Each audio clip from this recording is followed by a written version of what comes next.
Nice to meet you is the promise we've all broken, sealed with a handshake, but we miss out because we're too busy.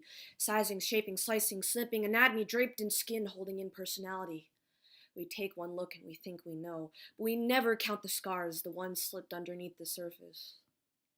Most of the time to us, a body's just a container of flesh. Wearing a face with holes for eyes, your average faceless person. We don't check for the stories budding underneath the tongue. You who can't feel right in your own body. You on the precipice who wondered what lies in the abyss below. You underneath the roof you never called home. You and the ghosts that haunt you. And the marks on your skin and the gaps that could never fill, the silhouette bent out of shape. But you kept quiet.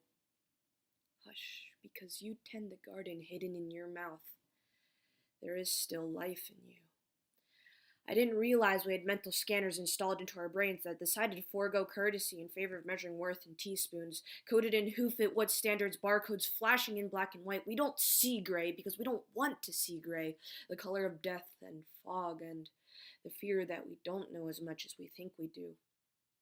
We spend so much time looking at others that we forget to see them in ourselves. We forget to listen for the stories that echo only in the loudest of crowds. I'll never tell, even when I just can't seem to brush off the chalk dust that clings to my slate. I never got the memo that it was okay to judge people, load up the blanks, pull the trigger of the misfired shot that ricochets off frames, too bruised to lift the people they contain. Oh God, complex or not, the moment one falls to their knees and realizes they are not infallible, they are caked in the dust of humanity. Sorry, you're one of us. Don't try to categorize a person, divide up their character into nice, neat labeled boxes to be discarded when no longer useful, because throwing away as a person is not as easy as that.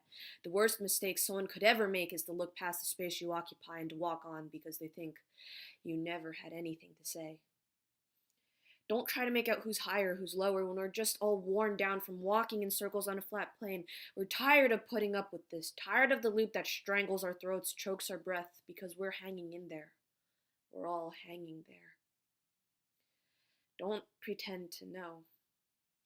Listen. It's nice to hear you for the first time.